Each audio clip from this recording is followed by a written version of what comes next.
Originally, in my deep dive on the Dallas Cowboys history, I was going to move on to the time between 1961 and 1968. However, in my research, I found out so many more things about 1959 and 1960 that I would be remiss if I didn't cover it. So even though I wanted to have some future videos be self-contained, there was no way to go over so many stories twice without excessive backtracking. So here's part 2 of our look at the Cowboys' first season. First off, remember Jungle Jamey, perhaps the strangest person to ever try to play for the Dallas Cowboys? Well, his real name was James Bachelleri, and in case you're wondering what he looked like, I couldn't find any photos, but he was described as being in his mid-30s, and from his nickname and the description of his hat with a snakeskin band, just picture an AI-generated image of someone that looked kind of like Crocodile Dundee with a football jersey on. Now, in addition to being unusual, it turns out Jungle Jamey was a bit of a pathological liar. As mentioned in the first video, Coach Landry said he knew Jamey from his time with the New York Giants. On this experience, Jungle Jamey said, "I won the World Championship for the Giants in 1956. Yes, I did. I got up at 3 in the morning and went out and bought sneakers for the team because I knew the field would be icy. George Halas tried to buy my shoes for $20 a pair, but I wanted the Giants to win." There's a couple problems with Jungle Jamey's account. First off, I could find no one from the Giants that would back out they had anything to do with that. Yes, they brought sneakers to the game to deal with the ice, however no one said it was done this early in the morning, and the shoes came from Giants player Andy Roboselli, who owned a sporting goods store. And the notion that George Halas of the Chicago Bears would go up to him and try to buy the shoes doesn't make any sense. If Bachelleri got the shoes that early in the morning, then presumably he wouldn't have ran into Halas at all. This is because the Giants were playing at home, which means that Halas would have still been at his hotel. And by the time Halas would have arrived, other people from the Giants would have also been there. Other people that would have noticed what Halas was trying to do. Don't mind me, guys. I'm just exchanging money with one of your men and taking 24 of your shoes with me. Maybe Jungle Jamey was trying to imply this was done out in the parking lots. Who knows? The whole thing comes across as him deciding that simply getting the shoes wasn't heroic enough. So he needed to add that he turned down hundreds and hundreds of dollars, which, if you take inflation into account, would make it thousands and thousands in today's money. So he's an extra hero. Anyway, as I mentioned, one of the people who helped out Jungle Jamey in his stint with the New York Giants was kicker Ben Agajanian, who I'll just call Ben as I'm horrible at saying that last name. So Ben takes Jungle Jamey out to dinner at a nice restaurant where he proceeds to go to the bar and take the peanuts there and pour them into his pockets. Then during dinner, he sees a bowl of fruit and starts to put the fruit in his pockets too. An apple falls to the floor where it rolls under a table, so Jungle Jamey goes to get it, with Ben begging him not to. Jungle Jamey ignores him and gets the apple, and as they leave, he sees Ben left a $2 tip, which again, if you take inflation into account, actually wasn't a bad tip. So Jungle Jamey makes an announcement to the restaurant. "Hey, see that, folks? My friend tipped $2. Big spender. Yeah, big spender." Not surprisingly, Ben and Jungle Jamey stopped hanging out shortly after that. Now let's go back to 1960 and his time with the Cowboys. Jungle Jamey, of course, didn't like general manager Tex Graham hanging around camp. This bothered him so much, he even once criticized Tex to his face by stating, "You're no athlete. What are you doing here if you're no athlete? I'll tell you what, you're a freeloader, that's what." That was a really ironic thing to say, considering Jungle Jamey liked to show people a newspaper clipping that he kept where it described him as America's #1 gate crasher and freeloader. Anyway, adding to Tex's irritation from Jungle Jamey, one day in the lunch line, he saw a bowl of vitamin pills next to the lunch trays. So Jungle Jamey grabs 4 pills and puts 1 in each ear and 2 in each nostril, for no apparent reason. Things like this, of course, gave Tex headaches. In terms of how he got the nickname Jungle Jamey, he claimed that this was when he went to India and met Nehru, who was a popular member of the Indian nationalist movement in the 1930s and 1940s that wanted to break away from the British. And this story demonstrates another interesting thing about Jungle Jamey. He knew lots of famous people, at least according to him. Don't bother fact-checking this though. For example, John F. Kennedy, who was running for president in 1960, was said to be his friend, and he claimed Kennedy told him that if he won the election, Jungle Jamey could visit him, presumably at the White House. One Cowboy player at camp asked him if he knew Winston Churchill, and he responded by saying, "No, I don't. The royal family, yes, but not Churchill." I like how he must have thought knowing Winston Churchill might prove to be too unbelievable, so he decided to say no, but then he had to mess with a suspension of disbelief by immediately saying he knew the royal family. There was no word, however, if while visiting Buckingham Palace, if Jungle Jamey wore any shoes. On that note, he kicked barefoot because he said he had no feeling in his feet, and this led to him being able to walk across hot coals even better than the fakirs in India. Oh, and you know Don Larson, who pitched a perfect game for the Yankees in the World Series? That was another celebrity who was one of Jungle Jamey's closest friends. And the night before he pitched that perfect game, he said he and Larson must have gotten kicked out of every bar in New York. Now, with this last story, because Jungle Jamey was associated with the New York Giants and they played in the same stadium as the Yankees, it's possible they met before, but any truth the story might remotely have probably stops there. He did, however, once hang out with Gil Brandt, the Cowboys scout, to see some dog races, and Jungle Jamey was able to bluff his way into the track's private club by telling more stories. Another time, while he was at the Sherman House dining room in Chicago for the college all-star game, he wanted to sign Brandt's name to the check, but they refused, so he threatened them by saying Cowboys owner Clint Murchison would buy the hotel and fire them, so they then complied, which is another example of his ability to just straight-out bluff.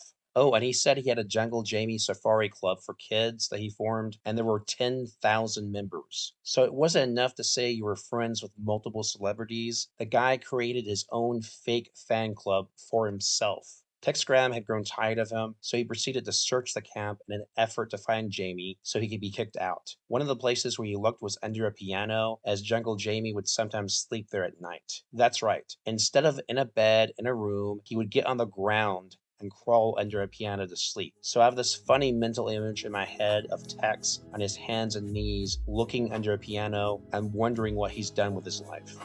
Anyway, Jungle Jamey said he was going to leave camp because, as he said, Scram snubs me. Walter O'Malley, Bob Hope, and Del Webb don't snub me. Right as he wanted to leave, he had to mention he knew even more famous people, because of course he did. What happened to Jungle Jamey after camp is a bit of a mystery. I searched both his real name, along with alternate spellings of it, and his nickname, and the story seems to end there. I found nothing. It's as if he just kind of disappeared. Regardless of what happened to him, it's important to note that despite his over-the-top stories, he was able to find a place with a 1956 New York Giants championship football team, even if it was for a short while, and he was a memorable part of the Cowboys' first training camp. So memorable, in fact, that in Tom Landry's own autobiography, he decided to devote a couple pages to talk about him, and seeing how Jungle Jamey didn't even make the final cut in camp, that's saying something. Now, on to the rest of the documentary. General Manager Tex Graham said during the 1960 draft, they told the Baltimore Colts they were interested in Don Perkins, so the understanding was that the Colts, as a courtesy, wouldn't draft him. However, Don Kellett, the general manager for Baltimore, didn't tell her coach, Weeb Ewbank. Well, during the draft, Kellett leaves his desk for a few minutes, and Ewbank comes by and sees Perkins is still available, and so they draft him, which means that Dallas would have to give up something to the Colts to get him, and all because Kellett walked away from his desk. Now, in reality, the story from Tex may or may not be accurate, as I wasn't able to corroborate this with anything the Colts said. However, that's how Tex tells it. Landry mentioned that in training camp, Perkins had trouble with running the mile that rookie season. Apparently, Perkins had put on 20 pounds during the off-season. According to his own words, he lived in a diet of biscuits and gravy, perhaps in an effort to bulk up and become more of a bruising runner. However, he could gain weight while still working on cardio at the same time. So it appears this was more of a case of Perkins just letting himself go. He would rebound, though, in 1961, first by showing up to camp weighing under 200, and then by his play on the field, both in running and blocking. In that first 1960 training camp, wide receiver Frank Clark didn't have super high expectations. However, another receiver, Ray Matthews, had been injured in camp, leaving room open for Clark. However, due to Clark's lack of playing experience, despite being in the league for 3 years with Cleveland, he said he still kind of felt like a rookie when he first showed up. On top of this, he and his wife had misgivings about moving down to Dallas from Cleveland. However, he was immediately impressed by Tom Landry and thought this system would enable him to really make it and excel. Meanwhile, injured receiver Matthews would go on to only start 2 more regular season games and would never play again. Quarterback Eddie LeBaron stated, as Matthews had come from Pittsburgh, he was still playing with the mentality of live for tonight and let tomorrow take care of itself, and this contrasted with Landry, so perhaps in the end it would have been that good of a match anyway, but his injury opened things up for Clark, who would soon play a big part with the Cowboys in the 60s. Now, when it came time to evaluating other players during this era, the main scout was Gil Brandt. Brandt had actually been working in a baby photographer business in Wisconsin when Tex approached him about working for Dallas. However, Brandt wasn't actually taking any photos himself. Instead, he gave cameras to nurses at hospitals who then took photos of newborns and then added $3 to the hospital bill. The nurses would keep 25% of the fee, while Brandt would develop the photos and keep 75%. Brandt may not have invented this business model, but he certainly benefited from it, and by his own account, he was only working about 2 hours a day. However, his real interest was football, and his desire to scout and do research goes back to when he was just out of high school. He wanted to study the game, so he said he would reach out to various colleges and tell them he was a high school coach, and most places would send him game film without even fact-checking the story. Well, Rams receiver Elroy Hirsch, who was also from Wisconsin, heard about Brandt and decided to recommend him to his team, and this in turn ended up connecting him to Tex Graham, who was with the Rams then before his time with Dallas. So Tex reaches out and reconnects with Brandt, who would now be with the Cowboys. And it was Brandt who would be credited with building up the Dallas franchise by breaking down scouting almost to a science, especially with his early use of computers. Oh, and the contracts that the Cowboys first used to sign players in early 1960 were technically counterfeit contracts. You see, before the Cowboys were officially approved to join the NFL, they wanted contract templates to sign players. However, the NFL refused to give them any because they hadn't been voted into the league yet. So Dallas happened to have a copy of a pre-existing older NFL contract in their files, so they took it to a copier in town and they recreated the contract from that. So if you see a Dallas Cowboys contract that was signed in early 1960, it's technically fake. The contract would still end up being legally binding, and they would go on to be accepted by the NFL, but they weren't official copies. Anyway, here are some notes on the 1960 preseason that I didn't initially include. For the very first preseason game in Seattle against the 49ers, this happened during the Seafair weekend, which is an event that continues to this day. They had a salmon derby, a chess tournament, a baton twirling contest, tennis tournament, a jazz festival, a Chinese carnival, boat races, and a parade as shown in these photos from 1960. For their very first starting lineup, Landry selected the following players. Note the absence of Don Perkins, who of course had injured his foot earlier, and this was the lineup for defense. Note the lack of stars in defense. At least on offense, Jim Doran would make the Pro Bowl, and Frank Clark would go on to have a solid career. Against the 49ers, the first points in the game came in the second quarter when Cowboys center Jim O'Hara snapped the ball over the head of punter Dave Scherer. Scherer ran into the end zone to get the ball, where he was then tackled for a safety to put the 49ers ahead 2-0. O'Hara isn't listed in the lineup as a starting center, so presumably Frank Kucha was on the bench at this point. The 49ers followed this up by scoring a couple touchdowns to bring the score to 16-0. 3 seconds into the fourth quarter, the Cowboys scored a field goal from kicker Fred Cohn, and then a touchdown pass from LeBaron to Frank Clark. Don McElhinney led the Cowboys with 101 yards rushing on 15 carries. However, McElhinney's lack of speed stopped him from breaking off longer runs. 49ers coach Red Hickey said he was impressed with the Cowboys and said not many clubs in this league are going to embarrass them. While this can be viewed as Coach Hickey just trying to be nice and diplomatic, a brand new club losing what ended up being a close game might make it seem like Dallas was going to be better than they actually were. In San Antonio, against the St. Louis Cardinals, a bad snap sailed over punter Scherer once again in a sort of repeat of the first game. However, this one didn't result in a safety, but the Cardinals would get first down at the Cowboys' 13-yard line and wind up with a touchdown. Final score, Cardinals 20, Cowboys 13. Eddie LeBaron reflected on this by stating the single biggest problem on offense was the lack of blocking. I've never been under so much pressure. We didn't have much of anything. There was no steady running threat, and we had to throw. Moving ahead, after the Colts beat the Cowboys in a close match, Dallas was off to their second training camp location of the year at St. John's Academy in Delafield, Wisconsin.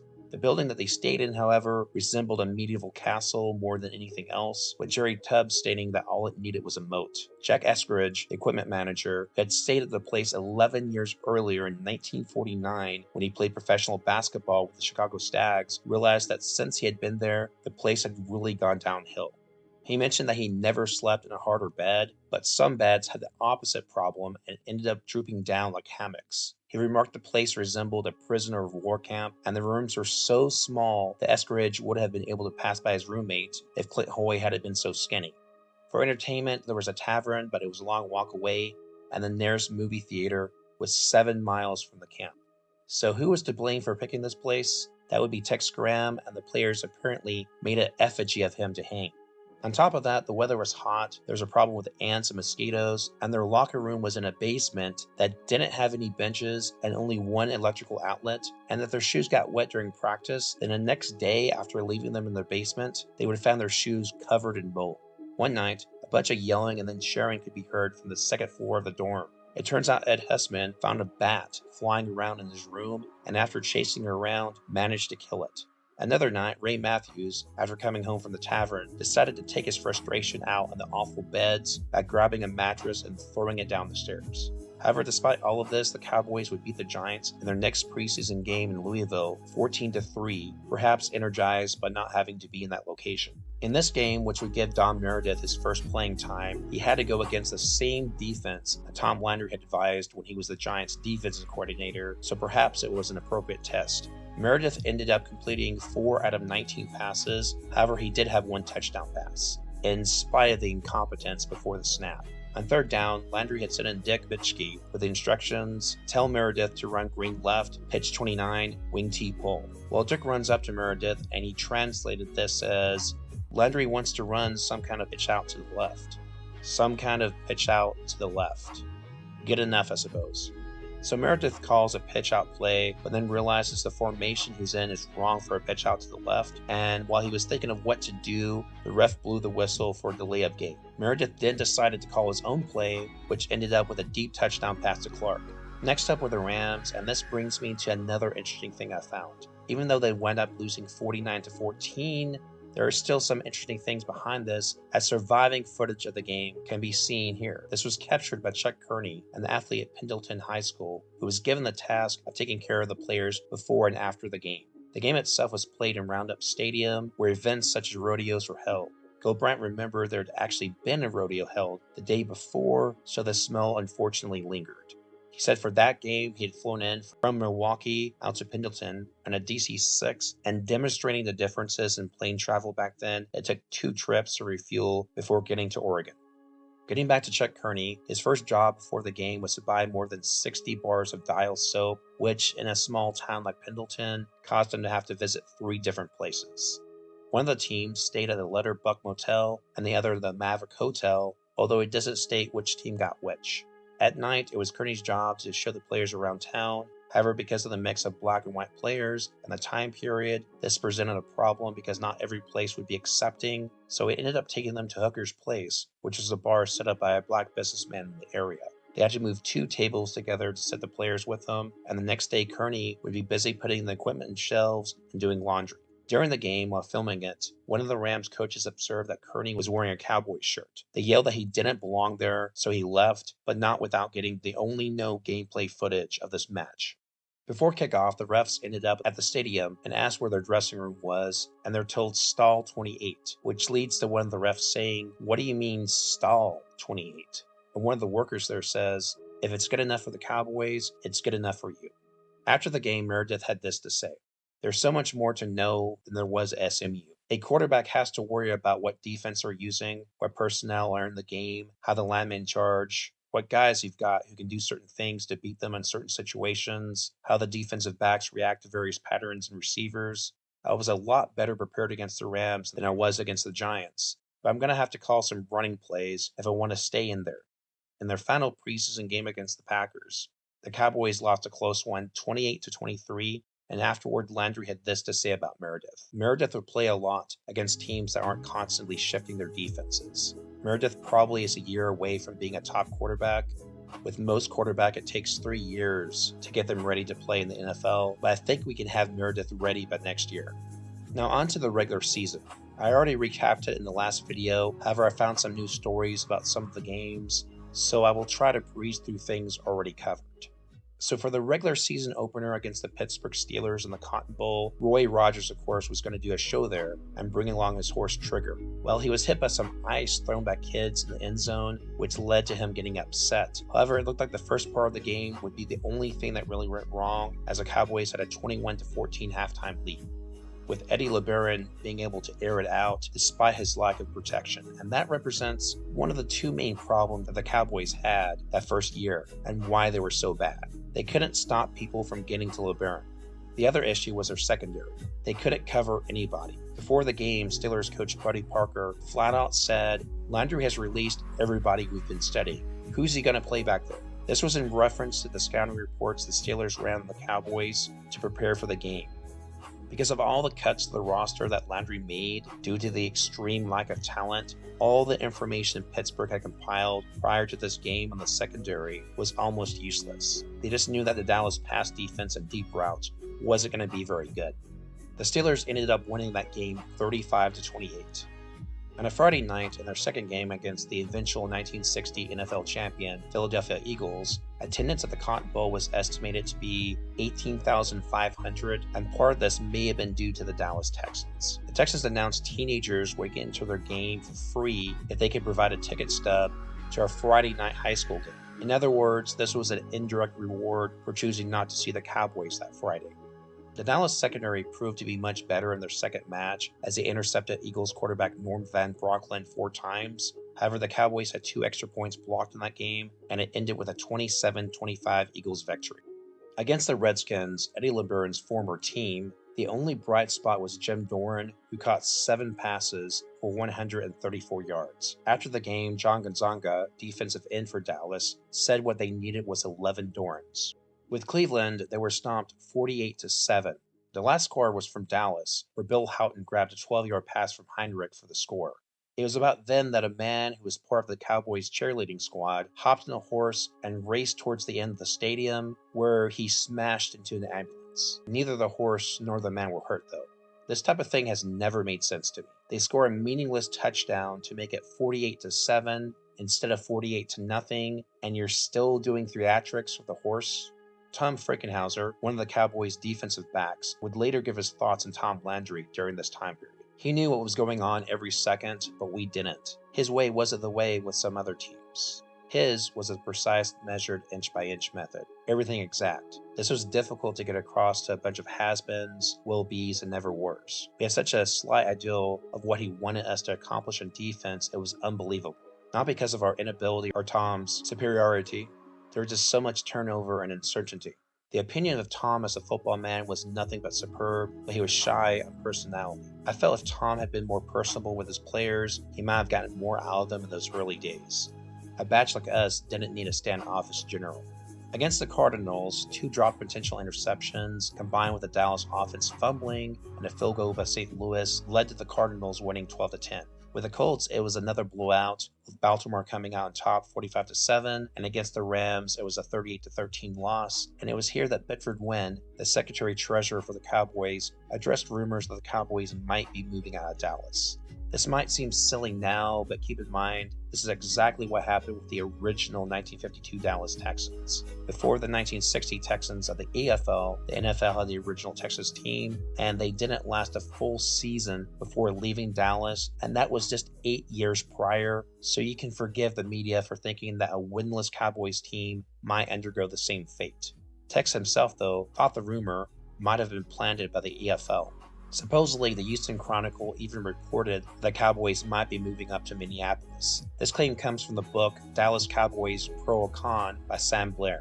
If this book's recounting is accurate, then it's really weird that a Houston paper would make that claim, as Max Winter from Minnesota was in the same hotel as the Cowboys the day they were approved to enter into the NFL. So Minnesota had already been given the league's blessing to have their own independent franchise. On top of that, the next NFL draft would begin on December 27th, 1960, and Minnesota was already set to have the draft's first pick, and this presumably would have been just 1 or 2 months after the story. So the Minnesota NFL franchise was already set in stone to be its own completely separate entity from Dallas. So not only was that story wrong, but it was next level wrong to the point where you wonder how that misunderstanding even happened. Anyway, the Cowboys would then lose the Packers 41-7.